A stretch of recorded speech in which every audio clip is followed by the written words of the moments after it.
Now at 10 and streaming on crossroadstoday.com, a teenager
Murder case reaches its conclusion, the plea deal that avoids a trial.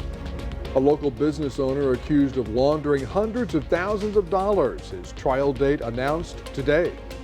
And a U.S. Senate candidate makes an early campaign stop in Victoria. The issues he says matter most to Texas voters. Well, good evening, everyone. The frontal system that came through and with all the rain is all the way out in the Gulf of Mexico. We've got that northerly wind, and I think you're going to like the forecast for the next few days. We'll have that for you in a moment. And who'll be tonight's Athlete of the Week? Well, I'll tell you that later on. You're watching 25 News Now at 10. Good evening and thank you for joining us. I'm Shauna Curry. And I'm Don Brubaker. The man responsible for the death of Edna cheerleader Lisbeth Medina nearly 2 years ago now knows his fate.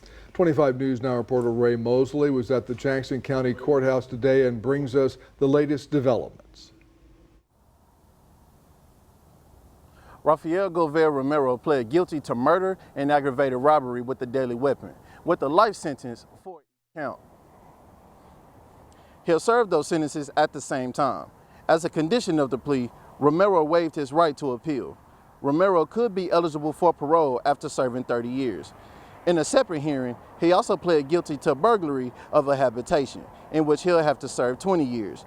That sentence won't start until he's completed his time for the other two offenses. Lisbeth Medina was just 16 years old when she was found stabbed to death in her family's apartment on December 5th, 2023. Lisbeth was very kind-hearted. She was goofy. She was funny. She was, the light of the room when she walked in there. She was very kind-hearted and compassionate towards others. That's Lizzo. That's Lisbeth, my Lizzo. Before the plea hearing, the day started out early for Jacqueline Medina as friends and family gathered for a prayer vigil. I don't think he deserves any of my words. He doesn't deserve that just because I won't give him the power to have that. He's going to jail, and I'm free. And regardless whether he got the punishment we wanted for him, he's still going to jail. So he doesn't deserve any words from me, but if I had the chance, I would say you didn't win. The county prosecutor said the plea was discussed with all parties for more than 6 months before it going before the judge. Reporting at the Jackson County Courthouse, Ray Mosley, KAVU TV, 25 News Now. DPS is investigating a 5-vehicle crash in Wharton County that involved a Wharton County Sheriff's deputy. It happened yesterday morning on Highway 59 near FM 1163. Troopers say a Wharton County Sheriff's deputy driving an unmarked truck failed to control his speed and rear-ended a pickup truck. That truck flipped, hit a car, and pushed it into a flatbed trailer. The deputy's truck kept going, left the road, and hit a tree. The deputy was flown to a Houston hospital and has been released. The driver of the pickup, 48-year-old Jessica Portales of Corpus Christi, was also flown to Houston for treatment. The other drivers involved were not hurt. A trial date is set for a Victoria man facing 5 felony counts of money laundering.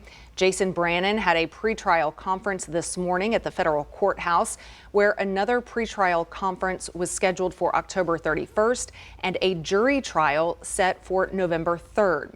Brannon was arrested on the charges in May of last year after a Drug Enforcement Administration and IRS sting operation. According to a court affidavit, he's accused of laundering $610,000 through his companies, J&B Cleaning, High Tech Service Company, and Hills Lawn and Tree Service. A federal grand jury indicted Brannon on the charges in June of last year. Election season is kicking off across Texas, and one U.S. Senate candidate made a stop in Victoria tonight. James Tallarico is hitting the campaign trail early, hoping to connect with voters ahead of next year's race. It was a packed house in Victoria as community members gathered to hear from the Senate candidate for the Democrat nomination. In his speech, the state representative from the Austin area focused on the issues he says matter most to Texans: making housing more affordable, strengthening education, and expanding access to health care. Despite all of our differences and our disagreements, we all want the same things. We want a safe neighborhood. We want a good job with good benefits. We want a high quality, well-funded public school. and we want the ability to see a doctor when we need one. And that transcends party lines. It transcends race, it transcends gender, it transcends religion. It is really what brings us all together. That's what I'm focused on in this campaign, is uniting Texans so we can take power back from those billionaires and bring it back to our communities. Tallarico says visits like this are about connecting with voters and listening to communities he hopes to represent. The primary is March 3rd, with more campaign stops expected before then. Texas counties, including Victoria County, are struggling to process voter registrations using the state's new system. Officials say they are working hand in hand with the state to make the system work. The new team system was installed in Victoria in July. The state released parts of the system one at a time. On Election Day, November 4th, 17 state amendments are on the ballot, along with the choice of unionizing Victoria firefighters and police and whether to add a sales tax in Bloomington.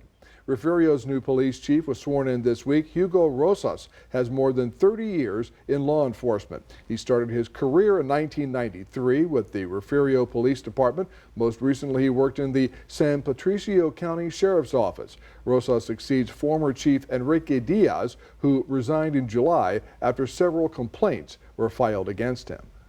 All right, well, we'll definitely be noticing a difference in our weather when we step outside in the morning. And Mac, I have to say I'm looking forward to this, so I hope we're not disappointed. Are we catching a break from the humidity? Yes, well, that's the big reason why. You won't need a parka. It's not going to be freezing or anything, but it will be cooler and drier, and I think you'll enjoy the morning. On the East Coast, however, they've got to watch out for Imelda. Imelda is over the Caribbean right now, will form, and looks like it's going to be slamming into the Carolinas in about 5 days. So we'll be talking about that and taking a look at your 7-day forecast. All that coming up in a moment.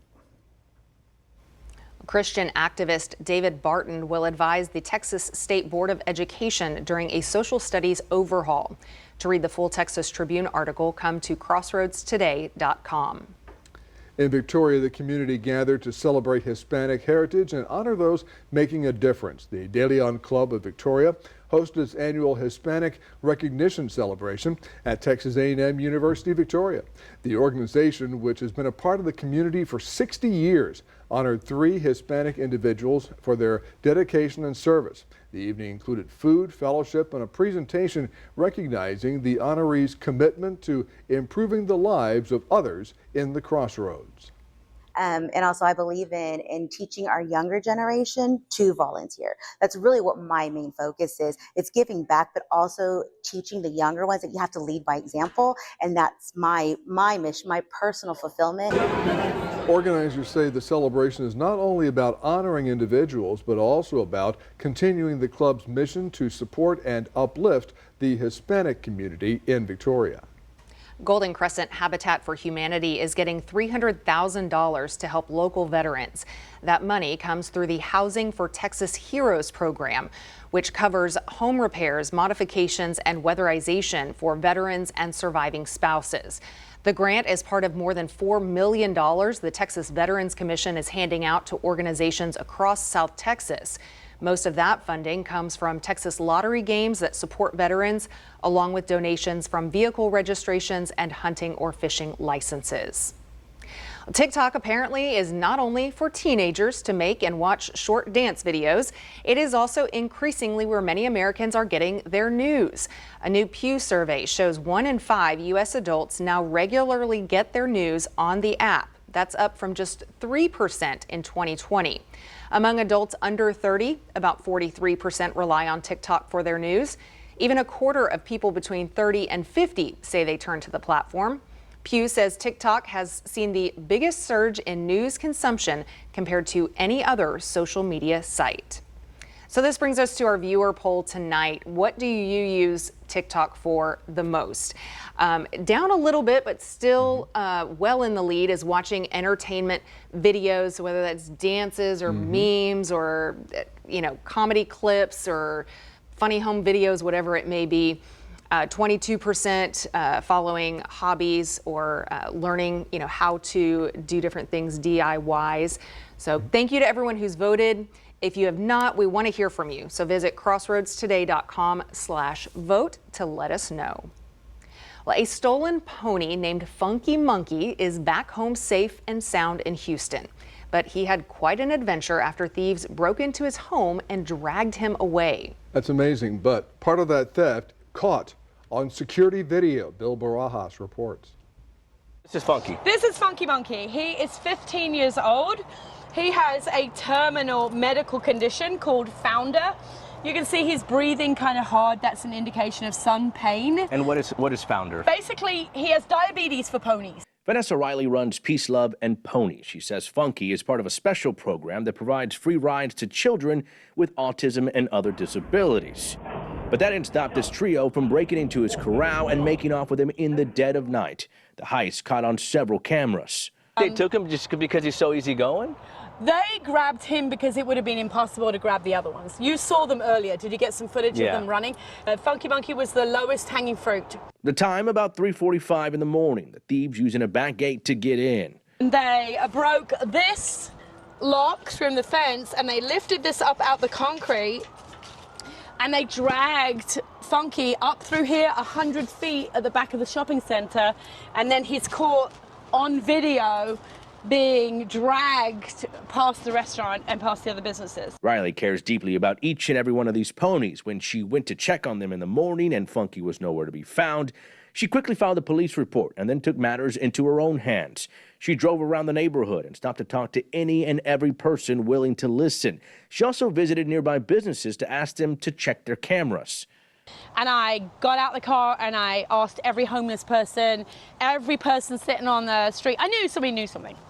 I knew it, but I had several people in the neighborhood saying, we will find him and we will get him back. For some reason, it struck the heartstrings of not just regular people, but the homeless community too. Then at 1 a.m. while at home, she got the tip she was waiting for. We drove straight down Airline from here. We came over the bridge. So we're looking around and we saw Funky Monkey was tied to this, the chain link fence. The touching reunion caught in this photo. Funky and Riley's son sharing a beautiful moment after being apart for what felt like forever. Riley says she wishes the suspects no harm. But meanwhile, she says Funky is recovering from some soreness due to all of that walking. Remember to subscribe to our YouTube channel, Crossroads Today. Hit the like button and click the notification bell. Stay with us. Coming up on 25 News Now at 10, a major coffee chain makes drastic cuts while the U.S. economy shows surprising strength. The mixed signals that are confusing economists. Also ahead, back to school season brings an unwelcome visitor to many households. What parents need to watch for as students return to class.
U.S. cybersecurity officials have issued an emergency directive telling federal agencies to check their networks right away after a major hack. Experts say it's part of a sophisticated espionage campaign, likely backed by China. Hackers took advantage of unknown flaws in Cisco software for months, impacting hundreds of devices. Agencies now have to patch systems and report any issues by Friday. Cisco says it discovered 3 new vulnerabilities in May and is urging customers to update their software immediately. Well, attention pumpkin spice latte lovers, getting your PSL treat this fall could be a little bit harder for some Starbucks customers, depending on where you live. Today, the coffee company announced major store closures and layoffs. The move comes as we're also getting new data on the strength of the U.S. economy. Michael Yoshida reports. Starbucks set to close hundreds of stores this month. The company's CEO calling it a, quote, significant action to turn around its struggling business. An additional 900 corporate layoffs also announced, on top of roughly 1,000 layoffs earlier this year. The storied coffee chain has struggled to improve sales amid a changing economy and customer needs. A lot of companies are doing the same right now.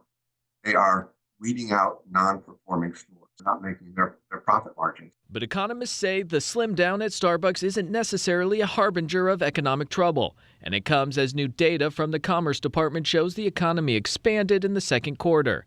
Gross domestic product, the broadest measure of economic output, grew at an annualized 3.8% rate from April to June, significantly stronger than previously reported. The U.S. economy once again proves to be more resilient than had been thought. And obviously, it's had a lot thrown at it in recent years. Consumer spending, which is the lifeblood of the U.S. economy, helped drive GDP higher, with Americans still opening their wallets despite ongoing fears around the economy, tariffs, and a cooling job market. The big questions going forward really are, what is the strength of the job market, whether unemployment goes substantially higher from here, and of course the one thing that essentially all consumers want to be absolved of, inflation. In Washington, Michael Yoshida. The United States Postal Service says prices will not rise again at the beginning of next year. Today, the Postal Service announced the price for market-dominant products, including first-class mail, will not increase this January. Also, the price of a first-class stamp will hold where it is at 78 cents into early 2026. The Postmaster General says there won't be price changes until mid-next year. Children returning to school and some parents worry that they're bringing home more than just homework. Head lice infestations rise when students head back to class. The CDC estimates up to 12 million head lice cases happen each year in the U.S., mostly affecting children ages 3 to 11. Google searches for lice information increase since students returned to school in August. Lice is transmitted through head-to-head contact, especially in younger children. In younger children, spatially, they're a little bit different. In elementary school age kids tend to not have that spatial awareness that we have as adults. In teens, selfies, screen sharing, things like that, when those heads come together, lice will transfer head to head through that contact. It's actually going to take care.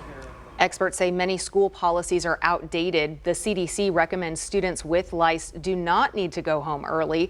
They can finish the school day and return once treatment begins. Doctors stress that lice does not spread disease and they are not linked to poor hygiene. If your blood pressure has been on the high side, you need to get it under control now. It very well may save your life. With more, here's ABC's Olivia Rubin. High blood pressure, also known as hypertension, can damage your heart, brain, and kidneys without any obvious signs or symptoms. But a new JAMA Network Open study found that many people are waiting too long to see their doctor for a blood pressure check. Nearly 47% of American adults have high blood pressure, according to the American Heart Association. Healthy blood pressure is under 120/80, according to medical guidelines. Readings between 130/80 and 139/89 are considered stage 1 hypertension. Anything at or above 140/90 is considered stage 2 hypertension. If you've had two high readings 30 days apart, don't wait. Have a discussion with your doctor, get a formal diagnosis, and ask if you need home or 24-hour monitoring. Early treatment, whether it's through lifestyle changes, medication, or both, can prevent heart attacks and strokes. With this Medical Minute, I'm Olivia Rubin. Well, good evening, everybody. We're looking at 77 degrees right now. I know it's not particularly cool, but we've got the north wind that was in today, and it'll be reestablishing tomorrow, and that's going to bring us some cooler, drier air into the region. We were up at 93, of course, in all the sunshine, and we didn't get any rain. Remember all that stormy weather last night? None of it fell at the airport. We'll talk about who got the rain coming up in a moment.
everybody. At this hour last night, we were watching thunder and lightning roll through the area. As of right now, all of that is way out to sea, as you see right about there.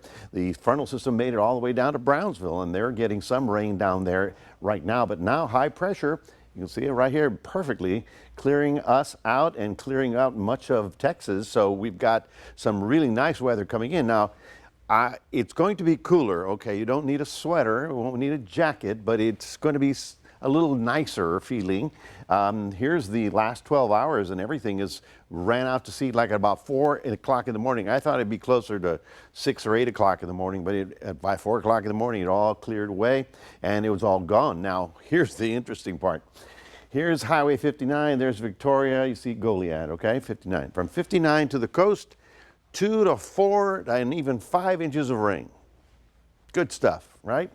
From 59 north, not so much. In fact, Cuero got very less than a half an inch. Hallettsville didn't get anything. Flatonia and along I-10, they didn't get much either. So as that frontal system started pushing down toward the coast, it ran it into our humid air and triggered all that rain, but it didn't really feed upstream. It's okay. I mean, this is an important growing area, and they got good rain. Up here, of course, is where our rivers come from, and so there's not a whole lot of feeding up at the top of the rivers, but that's what we got, all right? Hey, take a look at this. This is the Atlantic Ocean. There's Portugal and Spain and Africa. Weird that Gabrielle went out, got very close, and then turned back and is now going back across the Atlantic and is going to be running into Portugal. I've never seen that in 30 years of doing weather. It's very unusual. Meanwhile, Umberto is kind of a problem, but bigger than that is Imelda. Imelda is right over the DR, the Dominican Republic. I call it the DR. It is, or Haiti, either one. Hispaniola is another name for it. That's where it's organizing. They're getting the stormy weather right now. By tomorrow, it should start to strengthen to a tropical depression. It'll become a tropical storm, and then it rolls into the Carolinas. Possibly not as a hurricane, but as a tropical storm. But it really doesn't matter. We have seen where a tropical storm will bring you tons and tons of rain, and because they move a little slower, it may be a problem. So they need to get ready for that out on the East Coast as Imelda gets going. This is Narda. Narda continues rolling out into the Pacific and is going to fall, and it's going to make a little bit of a turn, and it's going to fall apart there. There is some possibility that the leftover humidity from that will go over North America, but that would be in about 5 days. Right now, we're looking for 60s tomorrow morning. Okay, not chilly, but nicer mornings, kind of like what we had a week ago. You'll enjoy it with lower humidities and the northerly wind coming in. We'll get up to about 90 degrees, but it will not be, anything stifling like what we had all summer long. Future tracker, you can see how we are clear through Friday. We go forward through Saturday, absolutely gorgeous weather, lots of sun. Sunday, lots of sun as well. So it's a very simple forecast. We're calling it clear, cool nights and sunny, mild days. Okay, we'll call them sunny, warm days, but low humidity will be very comfortable for us. 7 days, things are looking good even into next week when we have a very low chance for rain, and high temperatures will be in the upper 80s. That's your 7-day forecast. Reminding everybody, we got a QR code. We'd love for you to scan that. Put Crossroads Today on your phone. And we'll toss it over to Max with sports. That's right, Mac. Tonight, Victoria East face the New Braunfels Unicorns in a 5A clash here for some Thursday night high school football action. We'll showcase this game and provide some stats coming up next.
All right, everyone, before we highlight Victoria East game tonight versus New Braunfels, we're going to look ahead for our Athlete of the Week. We're giving it to Tidehaven wide receiver / defensive back TJ Galvin, who actually reached our top 3 plays last week in their big-time win over Ganado. So here's more for our Athlete of the Week.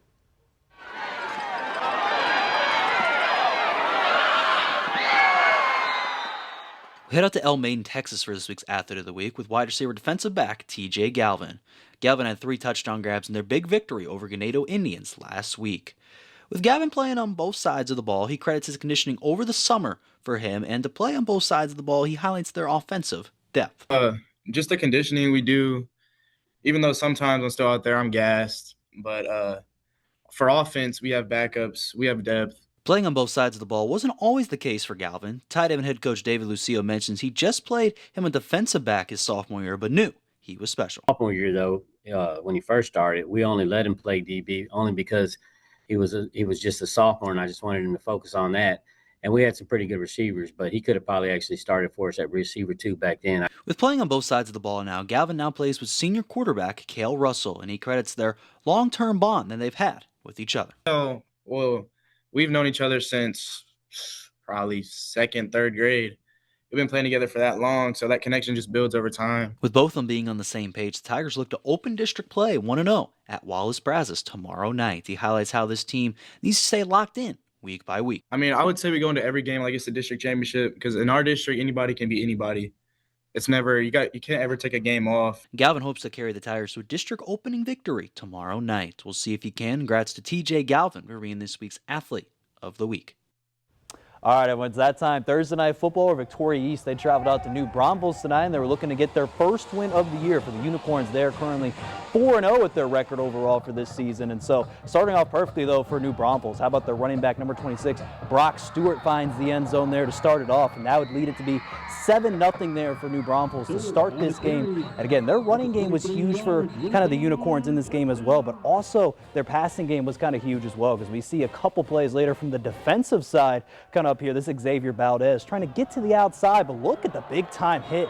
Number 8 there, Rocco DeSanto, getting them down there for the Unicorns, and it would be a loss on the play. And again, for New Braunfels in this game, they just kept making plays. How about this play right here from the quarterback, number 5, Levi Jula, finding number 0, Caden Mills, for the touchdown. And again, New Braunfels, they would be up 21-0, and they would not look back. The final score in this game would be 42-3. New Braunfels would get the win over Victoria East in this game. Now, Victoria East, they are officially going to be 0-5 this year, and they're going to be off next week on their bye week before they host San Antonio MacArthur there. That'll be Thursday, October 9th. And finally, over to some football previews with the Yoakum Bulldogs. They're 3-1, traveling to face private school team Austin Hyde Park, and the Panthers. And Yoakum has had a combination there from their quarterback German Robinson and wide receiver target Xavier Barnett this season. They are favored to beat the Panthers tomorrow night, and they're going to have one more non-district game next week versus Blanco before they start up district play on October 10th. And that's going to do it here in sports. Don, Shauna, back to you.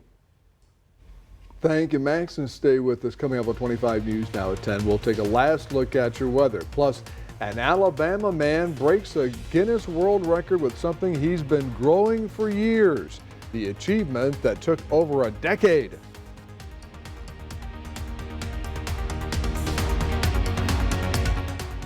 Hi, I'm Jimmy Kimmel. Tonight we welcome Julia Louis-Dreyfus, Millionaire winner Oscar Nunez, and music from Alex G after the late news on Jimmy Kimmel Live.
Popular interior designer Joanna Gaines is being immortalized in plastic. The co-founder of Magnolia is getting her own Mattel doll. That's according to People. Gaines' doll comes with flared jeans, sunglasses, and a graphic t-shirt that bears her birth year of 1978. Pre-orders of the doll are being taken now, and they'll be available in Target stores in December. I think she needs some sort of paintbrush or something. Or too. paint splotches, Yeah. paint splotches on her shirt. That would make sense. And those dolls will be gone quickly in Waco. An Alabama man is now a Guinness World Record holder. Rudolph Martino was recognized for having the longest natural beard locks in a living person, measuring just over 3.5 feet. Wow. He's been growing it for more than a decade as part of a spiritual commitment. Caring for it takes time, up to an hour to wash and days to dry. Whoa. Martino moisturizes daily and often tucks his beard into his shirt to keep it from getting caught. Well, wouldn't you? If you have a beard that long. Make sure he doesn't spill his dinner. Yes. He's pointing to where he had the razor up there in the tree. where he left the razor. That's He right. hadn't used it for a while. He's not going to find that razor.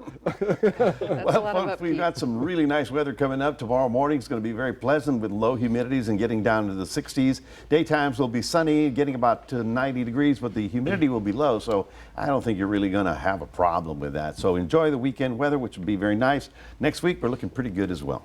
I think that'll make the biggest difference, is just not having the humidity. Absolutely makes all the difference in the world.